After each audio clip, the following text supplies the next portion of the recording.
55 minutos me acompaña el ex embajador de República Dominicana en Paraguay y Honduras, el señor Marino Berigüete. Señor Berigüete, me place recibirlo esta noche en CDN. Placer es mío, Yulisa. Este es mi primer programa desde hace mucho tiempo en esta planta televisora, y en la noche no había acudido, me había replegado un poquito a revisar todas esas tareas que tenía pendientes. Por lo tanto, este es mi primer programa. Y se lo agradezco. Señor Berigüete, su análisis de la situación de Nicaragua y el aparente crecimiento o digamos que el afianzamiento del socialismo en la zona de América Latina. Mira, Yulisa, Nicaragua, cuando yo llegué a Centroamérica, me tocó llegar en el momento que estalló, en el 2018, cuando hubo un enfrentamiento de la iglesia con el gobierno de Nicaragua. Pero ¿qué pasó? En eso venía una decadencia o una bajada de lo que se llamaba la diplomacia del petróleo.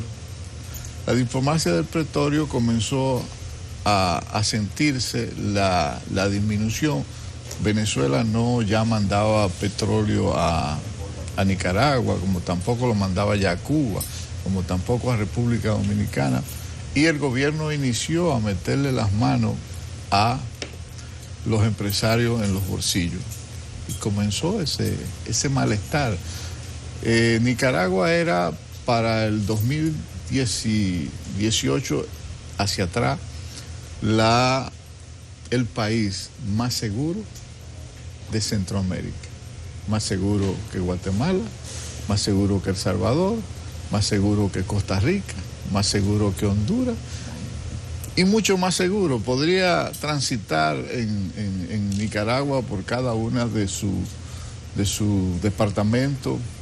Se hacían festivales de poesía que acudían 30.000 personas en Córdoba, una ciudad con un empuje, una estabilidad económica, una inflación controlada, pero cuando la diplomacia del petróleo inició su caída y el gobierno comenzó a afectar sectores, entonces comenzó una movilidad que luego se produjo un agrietamiento entre la iglesia, los sectores sociales de clase media, clase alta, clase profesional. Entonces comenzó a destabilizarse el gobierno de Daniel. Fíjate que hasta el 2018 tú no habías visto nunca ninguna noticia negativa, ni de la prensa, ni de la iglesia. Todo era amor y paz. Entonces a partir de ahí comenzó a erosionarse la relación iglesia-partido, iglesia-estado, y comenzó a disminuirse. Aparte de eso también comenzó a mermar la salud de Daniel Ortega, y comenzó su mujer a incursionar por primera vez a ser parte de no simplemente una primera dama, sino a quererla acompañar como copresidenta, vamos a decir, como presidenta. Entonces eso también causó malestar en los miembros de su partido. Recuerdo que para esa época me había reunido con Sergio Ramírez.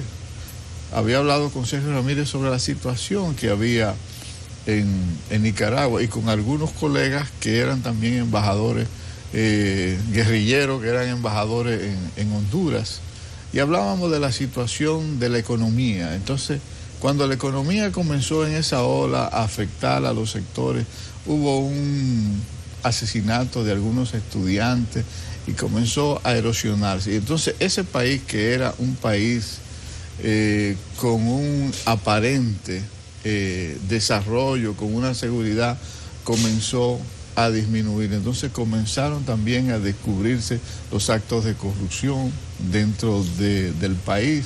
La familia se comenzó a apoderar del aparato del turismo específicamente, y la relación entonces se erosionó. Y esa perpetuidad que ahora aparentemente presentan en el poder, entonces también comenzó con los Estados Unidos a a crearle un malestar y ese golpeo a la oposición, incluyendo uno de los periódicos principales del país, que era manejado por la familia Chamorro, y a partir de ahí comenzó a erosionarse y a tener un encerramiento de lo que era su democracia, entre comillas, pero era controlada en ese sentido. Por lo tanto, la relación que hoy se nos presenta no es más que la desembocadura de ese escenario que venía desde esa época hasta ahora. ¿Qué va a pasar?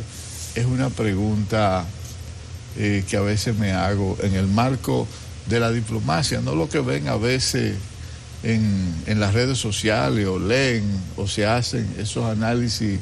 Ese es otro tipo de análisis. Pero no es un análisis real a veces, porque es un análisis muy desligado a lo que es la experiencia. Mira, lo que está pasando ahora no solamente es en Nicaragua, lo vemos en Venezuela, lo vemos en Guatemala, lo vemos en Honduras, lo vemos en Haití y lo vemos en República Dominicana. Hay una descomposición de la sociedad. La sociedad, que era una sociedad sólida, al convertirse en una sociedad líquida, donde no los partidos han dejado de tener, han dejado de jugar su papel de ser transmisión de la sociedad se ha comenzado a empoderar del propio tema. Ya cada quien es un periodista. Y eso ha ido erosionando lo que es la base que teníamos de ciertas creencias en las instituciones. Y las instituciones han comenzado a desboronarse y no hay una salida. El poder global que antes existía ya no existe. Y lo estamos viviendo ahora mismo con el vecino de al lado. Los estados no se han ido adaptando a la condición como va la ciudadanía en ese sentido, o como va. Jamás tú ibas a pensar, y oí al joven ahorita hablando, que una manifestación podía penetrar al Congreso de los Estados Unidos. Jamás ibas a pensar eso. Sin embargo, lo estamos viendo eso. Entonces, el Estado global se ha ido perdiendo. Y ese Estado global que influye muchas veces en las decisiones de los estados local, no vemos una salida. Siempre recuerdo en una cumbre de presidentes que hubo en Miami, a la cual acudió el presidente Balaguer, y expresó ahí al inicio de la globalización, cuando se empezaba a hablar sobre la globalización, y decía, ojalá los países pobres no sigan siendo más pobres y los países ricos sigan siendo países ricos. ¿Por qué te digo eso? Porque si vemos la composición del poder global, lo que se ha globalizado son el comercio, el narcotráfico, la venta de armas, el lavado de dinero y el crimen organizado. Sin embargo, el poder del Estado, este grupo, lo desprecian. Desprecian, tú oyes los sectores poderosos que manejan el establishment, un desprecio a lo que son los códigos, las leyes de los países, y los países han ido disminuyendo. Jamás tú ibas a pensar, por ejemplo, ver lo que estamos viendo en Haití. En Haití hay una descomposición que la tenemos nosotros aquí, pero nadie le quiere hacer frente. Si ve hoy las declaraciones que hubo del secretario de Estado, la dio sobre Nicaragua, dijo que iba a mantener las relaciones diplomáticas con Nicaragua, que iban a endurecer una ley que se llama una ley el retorno. Y sobre Haití había un funcionario de menor categoría, pero el encargado del hemisferio decía que no iba a negociar con Haití. Con Haití, sí, sino con los secuestradores. Que le iba a donar unos vehículos, me parece que eran una donación de $50 vehículos para equipar la policía y algunos pertrechos militares, pero que no había ningún tipo de negociación con el crimen organizado que hay en Haití. ¿Cómo vamos a finalizar el año en materia de política internacional? Haití con 17 secuestrados, 18 porque tienen un ciudadano haitiano secuestrado también. Nicaragua con un quinto mandato de un presidente que ahora se le titula como dictador. Con una situación en Cuba que no ha podido tener mayor trascendencia que la que le dio el mismo gobierno cubano cuando quitó el Internet. Venezuela con la situación que ya tiene y que ustedes todos conocen, una elección tras otra y siempre la misma circunstancia. Honduras, supuestamente un narcoestado y esperando que Orlando Hernández deje el gobierno para que se lo lleve a Estados Unidos, literalmente. Haití, el mejor vecino de República Dominicana o el más cercano, por lo menos, con una amenaza permanente de un estallido de violencia y en una situación de ingobernabilidad absoluta. ¿Cómo ve usted el final de año? Será un año negro para la diplomacia, un año donde los estamentos llamados a tener una política global como Naciones Unidas y OEA han guardado silencio. Primero por el fracaso que tuvieron en Haití, para responderte en el sentido de que Haití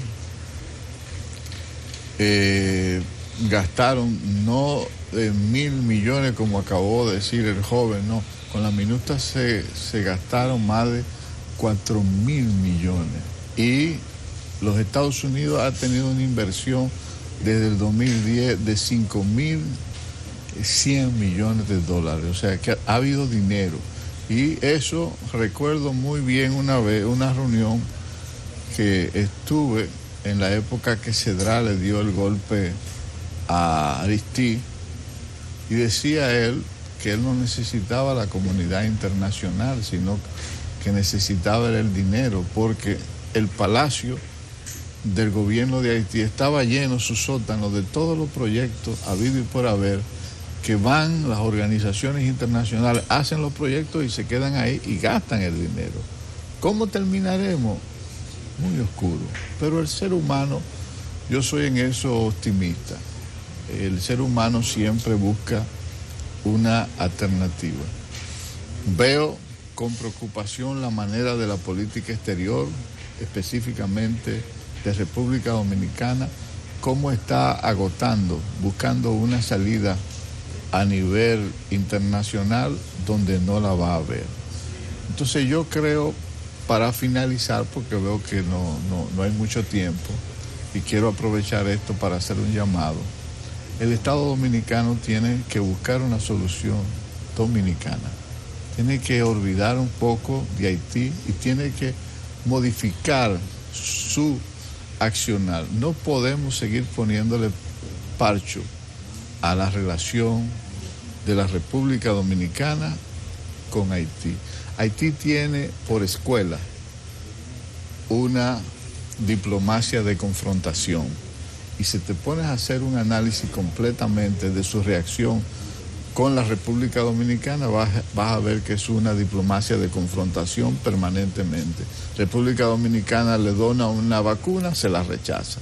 República Dominicana pide auxilio en la última asamblea, se los rechaza.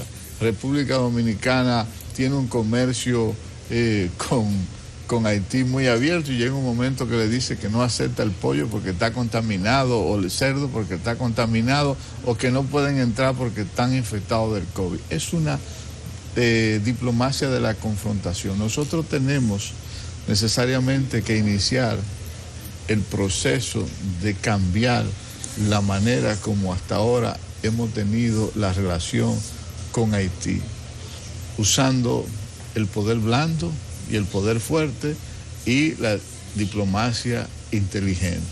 Y esos tres elementos, con una política exterior definida, pero una política exterior no de gobierno, sino de Estado. De Estado en el sentido de permanente, en ese sentido. Y creo que este es el mejor momento para iniciar ese proceso de definir. Y el gobierno tiene que ser el líder en ese sentido de asumir una política seria. Y si me da tiempo, te puedo decir que cuando yo fui embajador en Belice, vi que había una población muy disminuida y veía que el éxodo de la gente que se iba hacia los Estados Unidos, pudiendo irse por Belice, y ahí estaba Quintana Roo, y de una vez entrar a Estados Unidos, buscaba la ruta más distante. Y yo decía, ¿por qué no lo hacía? Y me dijo un funcionario, me dice, es que aquí las leyes migratorias son criminalizadas.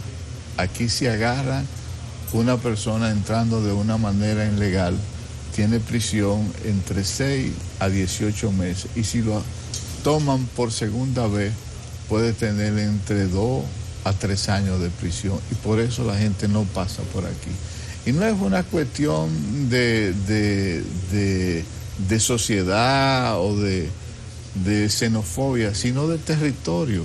Nosotros, sí, es aplicación de ley fronteriza y de política de Estado. Es de territorio y de política de Estado. Gracias, señor Berigüete. Para mí ha sido un placer tenerlo aquí esta noche.